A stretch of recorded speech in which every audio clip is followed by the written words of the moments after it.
सर्व मंगल मांगल्ये शिवे सर्वार्थ साधिके शरण्ये त्र्यंबिके गौरी नारायणी नमस्तुते. माझ्या सर्व ताई आणि दादांना श्री स्वामी समर्थ. तुम्हा सर्वांचं माझं देवघर या आपल्या चॅनलमध्ये स्वामीमय स्वागत आहे. नवरात्रीमध्ये आपण सर्वच जण आपल्या घरी घटस्थापना करत असतो आणि घटस्थापना केल्यानंतर आपण आपल्या घरी अखंड दिवासुद्धा लावत असतो. तर हा अखंड दिवा कसा लावायचा किंवा अखंड दिवा का लावायचा, दिव्यामध्ये कुठलं तेल टाकायचं, दिवा विझू नये म्हणून काय करायचं आणि दिवा विझला तर मग काय, दिवा कोणत्या दिशेला लावायचा, दिवेची ज्योत कोणत्या दिशेला असली पाहिजे, जर घटस्थापना करत नसाल तर मग अखंड दिवा कुठे लावायचा, या सगळ्याबद्दलची सविस्तर माहिती आजच्या व्हिडिओमध्ये आपण पाहणार आहोत. त्यासाठी व्हिडिओ पूर्ण पहा. आवडल्यास लाईक आणि शेअर नक्की करा. तर बघा, सगळ्यात आधी आपण अखंड दिवा का लावत असतो. बघा, हे जे नवरात्रीचे 9 दिवस आहेत, या 9 दिवसामध्ये आई भगवती ही आराम करत असते. नवरात्रीच्या 9 दिवस आई भगवती, अश्विन नवरात्रीच्या 9 दिवसामध्ये आई भगवतीचा वास हा पृथ्वीवरती असतो. ती राक्षसांची, दैत्याची युद्ध करून या नवरात्रीच्या 9 दिवसामध्ये आराम करत असते आणि पुन्हा दशमीच्या दिवशी सीमा उल्लंघन करून ती महिषासूर नावाच्या दैत्याचा नाश करत असते. तर जेव्हा आई भगवती आराम करत असते तेव्हा आपण तिची आपल्या घरामध्ये घटावरती स्थापना करत असतो आणि अखंड दिवासुद्धा प्रज्वलित करत असतो. अखंड दिवा, दिव्याची ज्योत ही सुद्धा माता भगवतीचं एक स्वरूप आहे. म्हणून प्रत्येकाने आपल्या घरामध्ये नवरात्रीमध्ये अखंड दिवा लावलाच पाहिजे. अखंड दिवा लावण्यामागे काही कारणंसुद्धा आहेत, जसं की घरामध्ये अखंड दिवा लावल्यामुळे घरातील नकारात्मक ऊर्जेचा नाश होऊन घरामध्ये सकारात्मक ऊर्जेचा संचार होतो. घरातील प्रत्येक व्यक्तींना यश आणि भरभराट लाभते. अखंड दिवा लावण्यामागे एक कारण असंही आहे की आपली जी जगज्जननी जगन्माता, आपली जी कुलदेवी आहे, ती या दिव्याच्या रूपाने आपल्या मनातील अज्ञानरूपी अंधकाराचा नाश करून आपल्याला दिव्याच्या प्रकाशासारखा ज्ञानरूपी प्रकाश प्रदान करो, असा सुद्धा एक हेतू अखंड दिवा लावण्यामागे असतो.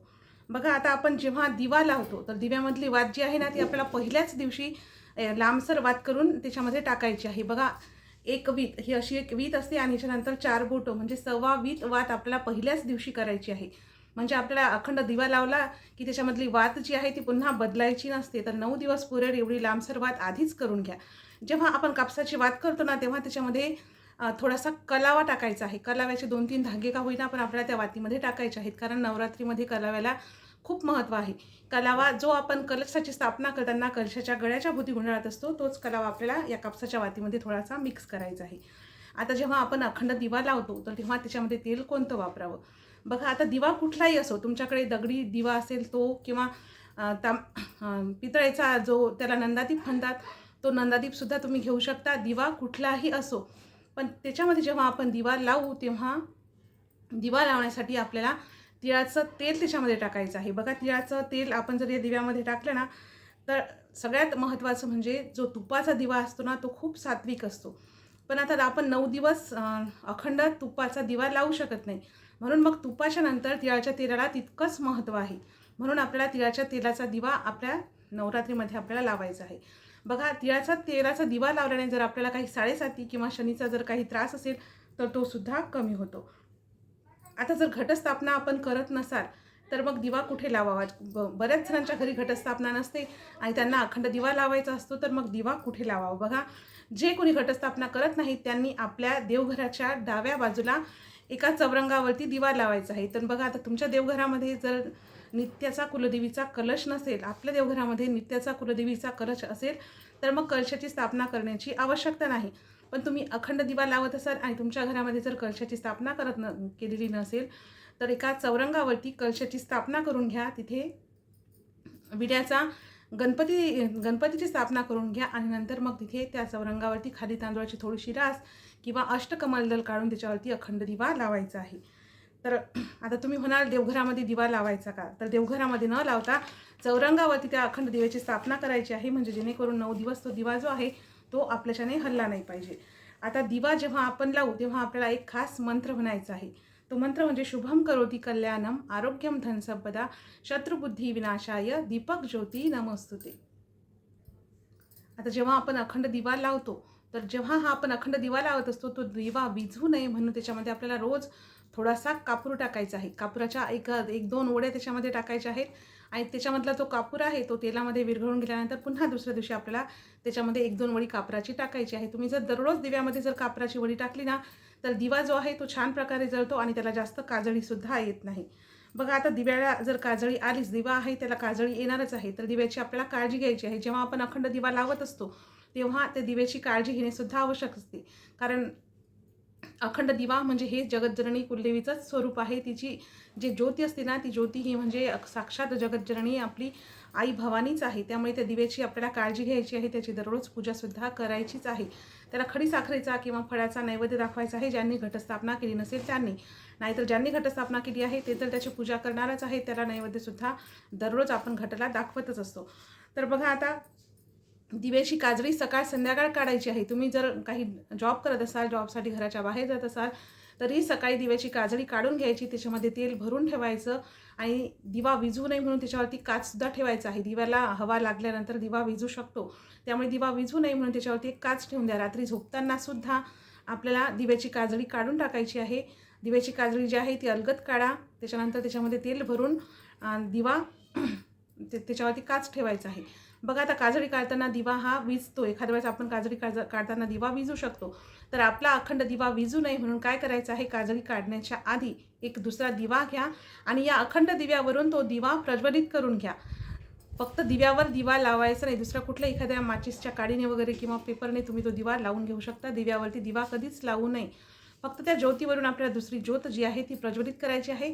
त्या दिव्याची काजळी काढून घ्या. वात थोडीशी वरती ओढून घ्या, म्हणजे खूपच जर वात खाली गेली सरकली असेल तर ती थोडीशी वरती करा आणि पुन्हा या दिव्याने, ज्या दिव्यावरून आपण अखंड ज्योतीवरून जो दिवा लावला होता त्याच दिव्याने पुन्हा हा अखंड दिवा लावून घ्या. तर अशा पद्धतीने आपला अखंड दिवा विझणार नाही. आता एवढी काळजी घेऊनसुद्धा जर आपला दिवा एखाद्या वेळेस विझलाच, आता तो दिवा आहे एखाद्या वेळेस हवेने म्हणा किंवा काहीही कारणाने जर तो विझलाच, तर अजिबात घाबरून जायचं नाही. देवीपुढे हात जोडून प्रार्थना करायची, तिची क्षमा मागायची, आपलं नाक घासायचं आहे की हे आई माझी चूक झाली, मला क्षमा कर, आणि तो दिवा पुन्हा प्रज्वलित करून घ्या. बघा आपण पूर्ण श्रद्धेने आपल्या आईची सेवा करत असतो आणि पूर्ण श्रद्धेने पूर्ण मनापासून जेव्हा आपण आपल्या आईची सेवा करत असतो तेव्हा ती आई आपल्यावर अजिबात कोपणार नाही. त्यामुळे दिवा जर विझला तर अजिबात घाबरू नका, पुन्हा तो दिवा प्रज्वलित करून घ्या. बघा आता दिवा जेव्हा आपण लावतो तेव्हा त्या दिव्याची ज्योत जी आहे ती कोणत्या दिशेला असली पाहिजे. दिव्याची ज्योत जी आहे ना ती शक्यतो उत्तरेला आपल्याला करायची आहे. जेव्हा आपण नवरात्रामध्ये अखंड दिव्याची स्थापना करतो, जर आता तुमचा दिवा दगडाचा वगैरे असेल किंवा मोठी पंथी तुम्ही जर लावत असाल किंवा कोणाचा मोठा तांब्याचा ताम्हणसारखा दिवा असतो, तर त्यांच्या दिव्याची ज्योत जी आहे ती उत्तरेकडे आली पाहिजे. आणि जे नंदादीप लावत असतील तर नंदादीपाची ज्योत जी आहे ती वरती असते आकाशाकडे, आणि असं म्हणतात की ही ज्योत डायरेक्टली देवापर्यंत पोहोचत असते.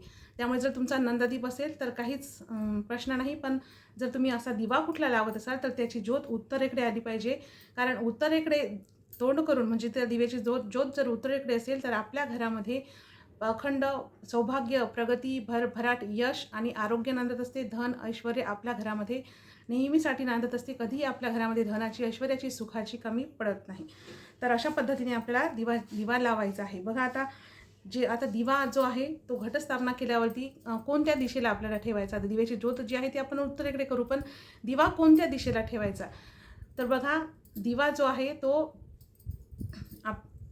देवाची जेव्हा आपण घटस्थापना करत असतो तेव्हा आपला जो तेलाचा दिवा आहे हा देवाच्या डाव्या बाजूला, म्हणजे डाव्या हाताकडून लावायचा आहे, आणि तुपाचा जो दिवा आहे तो देवाच्या उजव्या बाजूकडे लावायचा आहे.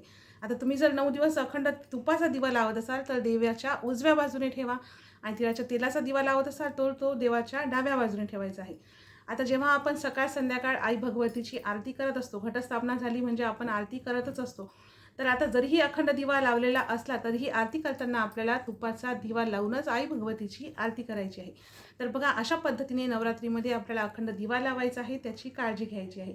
तर झालेली सेवा श्री स्वामी समर्थाच्या आणि आपल्या कुलदेवी आई भगवतीच्या चरणी अर्पण करते आणि आजचा व्हिडिओ इथेच थांबवते. तुम्हाला जर आजचा व्हिडिओ आवडला असेल तर लाईक आणि शेअर नक्की करा. चॅनलला सबस्क्राईब करून बाजूचे घंटीचे बटन प्रेस करा. चला तर मग भेटूया पुन्हा एका नवीन व्हिडिओमध्ये. तोपर्यंत तुम्हा सर्वांना श्री स्वामी समर्थ.